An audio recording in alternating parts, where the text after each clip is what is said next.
कौन है ऋषि पतंजलि, जिन्हें योग का जनक माना जाता है? योग के जनक महर्षि पतंजलि जल्द ही अपना जन्मस्थान छोड़कर काशी पहुंच गए। वहीं पर उन्होंने योग पर ग्रंथ लिखने के साथ कई अहम काम किए। काशी के लोगों की उन पर इतनी आस्था था कि उन्हें मनुष्य न मानकर शेषनाग का अवतार कहने लगे। दुनिया भर में आज अंतर्राष्ट्रीय योग दिवस मनाया जा रहा है। कोरोना महामारी के दौरान भी बहुतेरे लोगों ने दावा किया कि योग के कुछ खास तरीकों की मदद से वे बीमारी को हरा सके। भारत से शुरू हुआ योग आज पूरी दुनिया में पहुंच चुका है, लेकिन क्या आप जानते हैं कि इसके जनक कौन थे? महर्षि पतंजलि को दुनिया का पहला योग गुरु माना जाता है, जिन्होंने योग के 196 सूत्रों को जमाकर इसे आम लोगों के लिए सहज बनाया। योग गुरु के बारे में प्रामाणिक जानकारियों का अभाव। योग के जनक महर्षि पतंजलि के जन्म से जुड़ी काफी विश्वसनीय जानकारियां नहीं मिलती हैं। इस बारे में अलग अलग बातें हैं।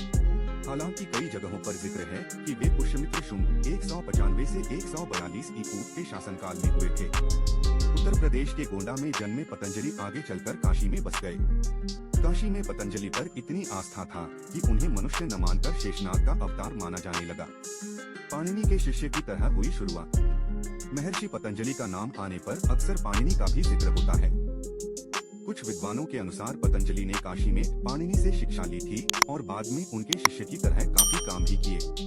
पतंजलि ने पाणिनि के अष्टाध्यायी पर अपनी टीका लिखी, जिसे महाभाष्य भी कहा गया। हालांकि कुछ का कहना है कि योग के जनक पतंजलि और अष्टाध्यायी पर टीका लिखने वाले दो अलग अलग लोग थे। इस पर जानकारों के बीच आज भी बहस होती है। कई ग्रंथ लिखे। वैसे ज्यादातर का मानना यही है कि शिष्य के तौर पर महान प्रतिभाशाली पतंजलि ने ही ये सारे काम किए। साल 1914 में अंग्रेज इतिहासकार और लेखक जेम्स वुड ने भी इसी बात का समर्थन किया। वहीं साल 1922 में संस्कृत के जानकार सुरेंद्रनाथ दासगुप्ता ने भी पतंजलि के योग शास्त्र और महाभाष्य की भाषा को मिलाते हुए यही तर्क दिया कि दोनों ही ग्रंथ पतंजलि ने लिखे थे।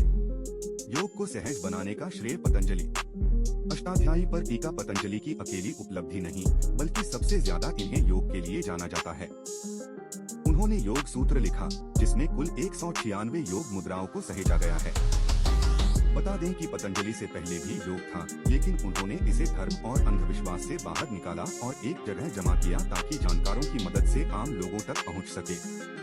योग को ध्यान के साथ भी जोड़ा ताकि शरीर के साथ मानसिक ताकत भी बढ़े। उसी दौरान उनकी लिखी बातें भारतीय भाषाओं के साथ साथ विदेशी भाषाओं में अनुवाद की जाने लगी। ये संभवतः पहले ऐसे भारतीय ग्रंथों में था जिसका दूसरे देशों में अनुवाद हुआ, यहाँ तक कि ये अरब देशों तक में पहुँच गया। विकिपीडिया पर इसका जिक्र मिलता है। हालांकि तेजी से लोकप्रिय होने के बाद एकाएक योग गायब हुआ और लगभग 700 सालों तक चलन से बाहर रहा। ये 12वीं से 19वीं सदी के बीच का समय था।